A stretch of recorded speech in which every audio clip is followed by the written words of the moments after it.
Hello everyone, welcome to Chemistry Orbit. This is Payal Insa. Today we are going to do the topic limitations of VBT. हमारा जो chapter चल रहा है वो metal ligand bonding चल रहा है. उसकी फर्स्ट VBT थ्योरी हम कर चुके हैं और आज हम डिस्कस करेंगे इसकी लिमिटेशंस के बारे में. ठीक है, तो चलिए लिमिटेशंस देखते हैं. पहले फर्स्ट लिमिटेशन हमारे पास क्या है? It does not explain the colour of transition metal complexes. VBT क्या है? ट्रांजिशन मेटल कॉम्प्लेक्सेस के कलर के बारे में हमें कोई भी इंफॉर्मेशन नहीं देती कि ये कलर क्यों होते हैं, किस रीजन से होते हैं. इस तरह की हमें कोई भी इंफॉर्मेशन VBT से नहीं मिलती. एक्चुअल में होता क्या है, देखो किसी भी कॉम्प्लेक्स के ऊपर जब लाइट फॉल करती है तो वो कुछ वेवलेंथ को एब्जॉर्ब कर लेता है और हमें जो कलर विजिबल होता है, हमें जो कलर विजिबल होता है वो कौन सा कलर होता है? कॉम्प्लीमेंट्री कलर विजिबल होता है. अब जब कोई भी सब्सटेंस जब लाइट को क्या करेगा? एब्जॉर्ब करेगा, तो वहाँ पे होता क्या है? इलेक्ट्रॉन्स की ट्रांसफरेंस होती है from the ground state to the higher state. Electrons move कर जाता है जब कोई भी सब्सटेंस लाइट को एब्जॉर्ब करता है. तो जब कोई भी सब्सटेंस लाइट को एब्जॉर्ब करता है तो इलेक्ट्रॉन की मूवमेंट कहाँ से होती है? ग्राउंड स्टेट से हायर स्टेट के अंदर. क्लियर है हमें ये बात? अब ये हायर स्टेट कौन सी होती है, हायर एनर्जी स्टेट कौन सी होती हैं? ये वेकेंट ऑर्बिटल होते हैं या कौन से ऑर्बिटल होते हैं? इस तरह की इंफॉर्मेशन हमें VBT नहीं देती. तो ये इसकी इसीलिए ये इसका कलर भी नहीं, मतलब कलर का रीजन नहीं बता पाती. तो वन ऑफ द लिमिटेशन क्या है? Does not explain the colour of the transition metal complexes. Next हमारे पास आता है कि does not explain the absorption spectra. Absorption spectra को एक्सप्लेन नहीं करती.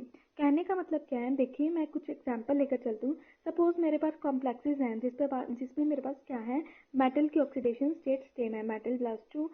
यहाँ पे भी क्या है? मेटल +2. यहाँ पे भी क्या है? मेटल +2.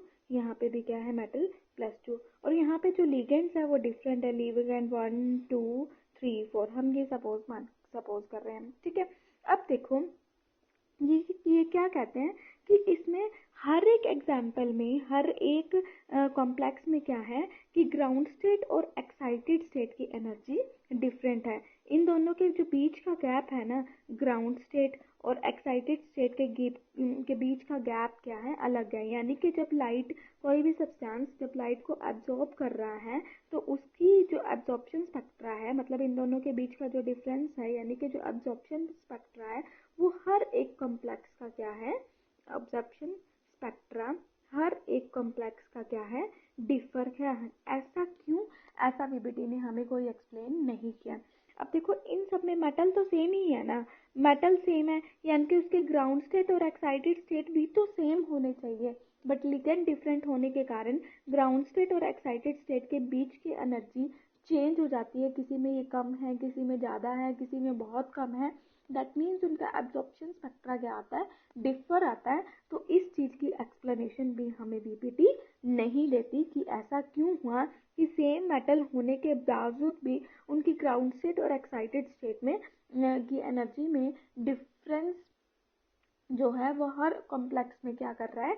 डिफर कर रहा है. तो इसकी एक्सप्लेनेशन हमें VBT ने नहीं दी. नेक्स्ट हमारे के पास क्या है? It does not explain the absorption spectra. ये हम डिस्कस कर चुके हैं कि ये एब्जॉर्प्शन स्पेक्ट्रा को एक्सप्लेन नहीं करता. Does not explain for inner and outer orbital complex. ये हमें इनर और आउटर ऑर्बिटल कॉम्प्लेक्स की जानकारी भी नहीं देता. देखो VBT क्या कहती है कि इट सपोज हमारे पास क्या है? कोबाल्ट +3 है. देखो हम किसका एग्जांपल ले रहे हैं? कोऑर्डिनेशन 6 का एग्जांपल लेकर चलते हैं. ठीक है, उसके अंदर हम किसका कॉम्प्लेक्स लेकर चल रहे हैं? कोबाल्ट का. ये यहाँ पे क्या है? हम एग्जांपल क्या लेकर चल रहे हैं? CONH3 3+. ये कॉम्प्लेक्स क्या है? CONH3 6, ठीक है, +3. ये कॉम्प्लेक्स हम लेकर चल रहे हैं. ठीक है, इसमें कोऑर्डिनेशन नंबर क्या है? 6. ये एक एग्जांपल लेकर चल रहे हैं. यहाँ पे कोबाल्ट की ऑक्सीडेशन कितनी है? CO की ऑक्सीडेशन कितनी है? +3. CO का एटॉमिक नंबर क्या होता है? CO की इलेक्ट्रॉनिक कॉन्फ़िगरेशन देखें तो आर्गन 18 4s2 3d7. यानी कि CO का जो एटॉमिक नंबर है कितना होता है? 27 और उसके लिए हमने इलेक्ट्रॉनिक कॉन्फ़िगरेशन क्या लिखी है, आर्गन 18 4s2 3d 7। यानी कि अगर +3 की बात करें तो CO के +3 की बात करें तो हमारे पास इलेक्ट्रॉनिक कॉन्फ़िगरेशन क्या आ जाएगी, 3d 7। तो यहाँ पे हमने 3d 7 बना दिया ना, दैट इज 1 2 3 4 5 6, ये हमारे पास क्या है, 7 इलेक्ट्रॉन्स है। ठीक है, 7 इलेक्ट्रॉन्स है। बट इस स्टेट में जो हमारे, क्योंकि इसका कोऑर्डिनेशन नंबर 6 है, तो हमारी हाइब्रिडाइजेशन क्या निकल कर आती है, sp3d2। यानी कि ये जो ऑर्बिटल यूज करता है वो एक 4s के, 3 4p के और 5 4d के, यानी कि एक s 3p और ये 2 d के ऑर्बिटल यूज करता है। तो हमारे पास क्या आती है, हाइब्रिडाइजेशन sp3d2। तो मतलब इसकी नॉलेज हमें कुछ कहीं से भी नहीं मिलती कि ये जो है sp3d2 ही कॉम्प्लेक्सेस क्यों यूज कर रहा है। मतलब कहने का मेरा ये मतलब है कि it does not explain for the inner and outer orbital complexes. कुछ कॉम्प्लेक्सेस के अंदर तो ये हाइब्रिडाइजेशन क्या उठाता है, sp3d2, और कुछ कॉम्प्लेक्सेस के अंदर ये हाइब्रिडाइजेशन क्या उठाता है, d2sp3। कहीं में sp3d2 है, कहीं में d2sp3 है। तो इसकी एक्सप्लेनेशन हमें वीबीटी नहीं देती कि इसमें तो ये आउटर ऑर्बिटल कॉम्प्लेक्सेस उठा रहा है और इसमें क्या उठाता है, ये इनर ऑर्बिटल कॉम्प्लेक्सेस उठाता है। तो कहाँ पे इनर ऑर्बिटल कॉम्प्लेक्स उठाएगा, कहाँ पे आउटर ऑर्बिटल कॉम्प्लेक्स देगा, ये बहुत बड़ी लिमिटेशन थी वीबीटी की कि ये हमें कोई भी एक्सप्लेनेशन नहीं देती, ये सिर्फ हमें बता देती है।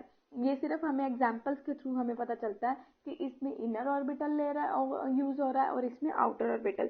जैसे CO+3 के केस में ये हमें क्या बता रहा है कि ये जो आउटर लिगेंड्स यहाँ पे आ रहे हैं, एक S 3p और 2d यूज हो रहे हैं, मतलब आउटर ऑर्बिटल कॉम्प्लेक्स है, इनर ऑर्बिटल कॉम्प्लेक्स ये नहीं है। तो ऐसा क्यों, इसका कोई भी एक्सप्लेनेशन बीबीटी ने हमें नहीं दिया। नेक्स्ट क्या है, some complexes are labile, some complexes are labile while some are not labile। कहने का मतलब है कि कुछ कॉम्प्लेक्सेस में तो हम लिगेंड्स को चेंज कर सकते हैं, एक लिगेंड को दूसरे लिगेंड से रिप्लेस कर सकते हैं, बट कुछ कॉम्प्लेक्सेस में हम लिगेंड को रिप्लेस ही नहीं कर सकते। ऐसा क्यों, इसका भी आंसर वीबीटी में नहीं लिया। ठीक है, it does not take into account the splitting of the d orbital. ये हमें डी ऑर्बिटल की स्प्लिटिंग के बारे में भी नहीं बताती कि मतलब डी ऑर्बिटल की स्प्लिटिंग होगी या नहीं होगी, इसके बारे में हमें कोई इंफॉर्मेशन वीबीटी नहीं देती। हाँ जी, नेक्स्ट हम क्या डिस्कस कर रहे थे, कोऑर्डिनेट। नेक्स्ट हम लिमिटेशन डिस्कस कर रहे हैं कि जो कोऑर्डिनेट कॉम्प्लेक्स है वो स्क्वायर प्लेनर होगा या टेट्राहेड्रल होगा। इसके बारे में हमें वीबीटी कोई भी नॉलेज नहीं देता कि वो square plane complex square planar होगा या टेट्राहेड्रल होगा। होता क्या है, देखिए, अगर तो ज्योमेट्री हमारे पास हाइब्रिडाइजेशन क्या होती है, sp3, तो ज्योमेट्री हमारे पास क्या होती है, टेट्राहेड्रल। तो हमारे पास ज्योमेट्री टेट्राहेड्रल होती है। और अगर हाइब्रिडाइजेशन हो क्या, dsp2, तो हमारे पास ज्योमेट्री कौन सी होती है, स्क्वायर प्लेनर होती है। ठीक है, हमारे पास ज्योमेट्री उस केस में क्या होती है, स्क्वायर प्लेनर होती है। मैं इसको थोड़ा सा क्लियर लिखने की कोशिश करती हूँ, दैट इज स्क्वायर प्लेनर। उस केस में हमारे पास ज्योमेट्री स्क्वायर प्लेनर होती है। ठीक है, अब देखो हम एक एग्जांपल लेकर चलते हैं। किसका एग्जांपल लेकर चलते हैं, मैं निकल +2 का केस लेकर चल रही हूँ।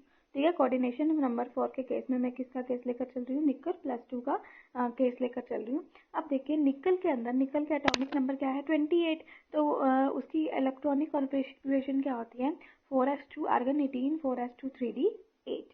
ठीक है, अब होता क्या है कि अब होगा क्या कि देखो, अगर ये कहते हैं कि अगर हमारे पास ज्योमेट्री क्या है, टेट्राहेड्रल है, तो मतलब अगर हमारे पास sp3 हाइब्रिडाइजेशन है और ज्योमेट्री क्या है, टेट्राहेड्रल है, तो हमारे पास जो ऑर्बिटल पार्टिसिपेट करेंगे क्या होगा कि ये वाले इलेक्ट्रॉन्स क्या हो जाएंगे, यहाँ पेयर अप हो जाएंगे। ठीक है, और ये इलेक्ट्रॉन्स कहाँ शिफ्ट हो गए, यहाँ पे शिफ्ट हो गए। तो हमारे पास वेकेंट क्या रह गया, एक s और 3 p ऑर्बिटल क्या रह गए, वेकेंट। तो इस केस में हमारे पास क्या होगी, हाइब्रिडाइजेशन क्या होगी, sp3, क्योंकि यहाँ पर ज्योमेट्री क्या है, टेट्राहेड्रल हेड्रल ज्योमेट्री के लिए हाइब्रिडाइजेशन क्या है, sp3। इस केस में क्या हुआ कि ये इलेक्ट्रॉन्स यहाँ शिफ्ट हो गए और इन इलेक्ट्रॉन्स को यहाँ शिफ्ट होना पड़ा और हमारे पास एक s और 3 वेकेंट p के वेकेंट बच गए, तो हाइब्रिडाइजेशन क्या होगी, sp3। बट अगर क्या हो ज्योमेट्री क्या हो, s स्क्वायर प्लेनर हो, उसके लिए हाइब्रिडाइजेशन क्या चाहिए, dsp2। उसके केस में हाइब्रिडाइजेशन क्या चाहिए, dsp2। तो उस केस में हम क्या करते हैं, dsp2 के केस में हम क्या करेंगे कि ये जो इलेक्ट्रॉन है ना, ये इस इलेक्ट्रॉन को तो यहाँ पे शिफ्ट कर दिया ताकि हमारे पास क्या रह जाए, एक d ऑर्बिटल वेकेंट रह जाए। यहाँ पे हम देखेंगे कि एक d ऑर्बिटल क्या रह जाए, वेकेंट रह जाए। और इस s के इलेक्ट्रॉन को हमने कहाँ शिफ्ट कर दिया, मतलब यहाँ से इस s के इलेक्ट्रॉन को हमने कहाँ शिफ्ट कर दिया था, 4p में शिफ्ट कर दिया। इस s के इलेक्ट्रॉन को हमने कहाँ शिफ्ट कर दिया, 4p में शिफ्ट कर दिया इस s के इलेक्ट्रॉन को। तो हमारे पास जो इस टाइम वेकेंट ऑर्बिटल्स बचे वो कौन से बचे, एक d बचा, एक s बचा और एक p2, dsp2। तो इसके लिए जो ज्योमेट्री है वो कौन सी होगी, स्क्वायर प्लेनर। इसके लिए जो ज्योमेट्री है वो कौन सी होगी, स्क्वायर प्लेनर। मतलब देखो, हाँ, इसकी लिमिटेशन ही यही है, हम लोग कंफ्यूज हो जाएंगे ना भी मैम ने यहाँ पे निकल +2 के केस में, पहले वाले केस में sp3 हाइब्रिडाइजेशन क्यों ली और दूसरे के केस में dsp2 हाइब्रिडाइजेशन क्यों ली। यही इसकी लिमिटेशन है कि वीबीटी हमें ये एक्सप्लेन ही नहीं करती कि किस केस में हमने sp3 हाइब्रिडाइजेशन लेनी है, वहाँ पे ज्योमेट्री टेट्राहेड्रल ही क्यों है, किस केस में हमारी ज्योमेट्री dsp2 आएगी, वहाँ पे ज्योमेट्री हाइब्रिडाइजेशन dsp2 क्यों आएगी, वहाँ पे ज्योमेट्री टेट्राहेड्रल ही क्यों है। तो यही इसकी लिमिटेशन थी कि ये हमें इस चीज के बारे में कोई भी इंफॉर्मेशन नहीं देती। ठीक है, so this was all about the limitations of the VBT theory. I hope आप लोगों को समझ आया होगा। Thank you for